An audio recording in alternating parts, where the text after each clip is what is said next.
ինտերնետում տեսնում եք իմ նկարը, չգիտեմ, թուրքական ֆեսկայով, թուրքական դրոշով, ադրբեջանական դրոշով, չգիտեմ, բանը մեր բանի վրա, պոստերի վրա իմ նկարի տեղը Էրդողանի նկարը դրած, Ալիևի նկարը դրած, որ Հայաստանը թուրքանալու է, որ սա մի միլիոն թուրք է գալու, մի միլիոն ադրբեջանցի է գալու եւ կոնտեքստը է նա, որ Հայաստանի վարչապետը թուրքամետ է եւ ադրբեջանամետ է։ Սա այս պատմության շատ կարևոր բաղադրիչ մասն է, ժողովուրդ ջան, շատ կարևոր, որովհետեւ ինչն է այս իմ նարատիվի, էդիմ ասացի շարունակությունը տարածաշրջանի տրամաբանությամբ։ Եթե ինչա պետք մեզ խաղաղ անկախ լինելու համար, մեզ պետք է խաղաղություն եւ պետություն, որովհետեւ եթե մենք մեր տարածաշրջանում կարողանում ենք առանց արտաքին աջակցության ապրել, դա մեզ համար շանս է, որ մենք լինենք խաղաղ, լինենք բարեկեցիկ, լինենք պետություն։ Պատկերացրեք դուք ձեր հարևանների հետ չեք կարող ոչ մի կերպ ապրեք։ Անընդհատ ինչ է ձեզ պետք կլինելու, ինչ որ մեկից օգնություն ուզել։ Կլինի դա իրավապահ մարմին, կլինի ուրիշ, չգիտեմ, թաղի բանը, թաղի կամ մյուս թաղի կամ ինչ որ մի արտաքին ուժ է ձեզ պետք, որ գա ձեզ օգնի, որ ապրեք։ Հակառակ իսկ դա նշանակում է դուք կորցնում եք ձեր խաղաղությունը, հոգու խաղաղությունը, դուք չեք կարող ապրեք ձեր միջավայրում։ Մենք ինչ հասկացանք։ Մենք հասկացանք, որ մենք պետք է, եթե մենք ուզում ենք լինել պետություն, մենք պետք է սովորենք առանց արտաքին օգնության մեր միջավայրում ապրել։ Եվ ընդհակառակը արտաքին միջամտությունները մեզ թույլ չեն տալու խաղաղ ապրել։ Որտից հասկացանք, նախկինում օրինակ Ադրբեջանի եւ Թուրքիայի հետ խոսելու համար մեզ պետք է բան ունեինք ասելու Ադրբեջանին, երրորդ երկրի միջոցով խաբար էինք ուղարկում, երրորդ երկրի միջոցով պատասխան ստանում։ Ընդ որում միշտ չի որ այդ երկրները նույնն էին, այդ երկրները տարբեր էր, բայց հետո մենք հասկացանք մի ընդհանուր բան, որ սովորաբար ոչ մեր ուղարկած խաբարն է ճիշտ հասնում, ոչ էլ մեզ ուղարկված պատասխանն է ճիշտ հասնում։ Ընդ որում միշտ չի որ չարամիտ հատուկ տենց են արել, որովհետև կան նրբություններ, կան մենթալիտետ, կա տարածաշրջան, որ մարդիկ չեն հասկացել, որովհետև մեզ թվում է մեր մեջ չէ լալնում, որ մենք սենց ինչ-որ բան ենք ասում, թվում է թե բոլորը պետք է հասկանան, բայց եթե կան կարևոր նրբություններ չեն հասկանում, ու դա շատ է պատահում նաև նույն ազգի, ընդհանուր նույն ընտանիքի ներկայացուցիչների եւ անդամների միջև, բայց այդ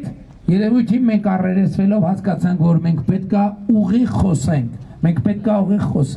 եւ ես ձեզ ավելին ասեմ, իմ եզրակացությունը միանշանակ է, 2000 ուրեմն Ղարաբաղի հարցի կարգավորման բանակցային ողջ ընթացքում ամենայն հարգանքով միջնորդները միշտ սեղանին դրել են այնպիսի իրավիճակներ, որ լուծումը հնարավոր չլինի, բացառվի լուծումը, բացառվի։ Դրել են բառեր, որը 65 տարբեր մեկնաբանություն կունենա։ Եվ մեր քաղաքական վերնախավը նախկին միջև միսա չի հասկացել։ Ես այսօր լսում եմ, թե ինչ են խոսում Ռոբերտ Քոչարյանը, Սերժ Սարգսյանը, մյուսները, եւ սարսափով եմ արձանագրում, որ այդ մարդիկ չեն էլ հասկացել, թե ինչ են խոսում, ինչի հետ են խոսում, ինչի հետ են գործ ունեցել, եւ սա է ամենակարևոր առանձնահատկությունը։ Դրա մասին ես մանրամասներով խոսել եմ, ժամերով քննիչ հանձնաժողովում, ուրիշ տեղերում եւ այլն եւ այդպես շարունակ։ Եվ ես ուրախ եմ, որ մենք այդ կամքը ունեցել ենք, որովհետև հակառակ դեպքում մենք այս կետին չենք հասնի, իսկ այս կետը այնա, որ մենք ունենք պետություն, ոչ միայն մենք ունենք պետություն, այլև առաջիկա տասնամյակներում եւ հարյուրամյակներում մեր պետության լինել չլինելը միայն ու միայն մեր որոշելիք հարցն է։ Մենք այս ճանապարհը անցել ենք եւ մեր ձեռքերը հասրել ենք մեր ճակատագրի ղեկին։ Այսօր մեր ճակատագրի ղեկը միայն մեր բացառապես մեր ձեռքերում է։ Սա չի նշանակում է, որ մենք դարել ենք բան, ենթադրենք գերտերություն ենք դարել։ Դա չի նշանակում։ Դա նշանակում է, որ մենք կարանք տեսնենք ճանապարհը, կարանք գնահատենք իրավիճակը եւ կարանք ապահովենք մեր հետագա ընթացքը։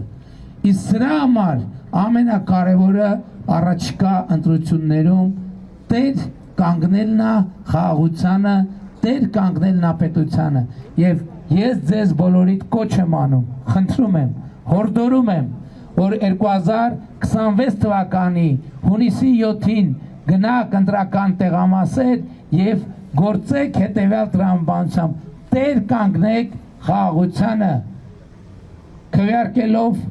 16-րդ քվեաթերթիկով եւ ուրեմն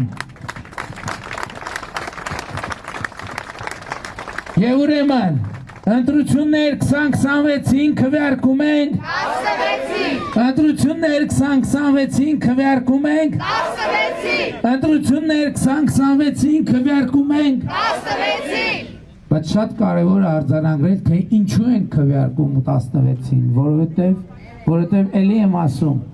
այստեղ խոսքը աթոռի կռվի մասին չի,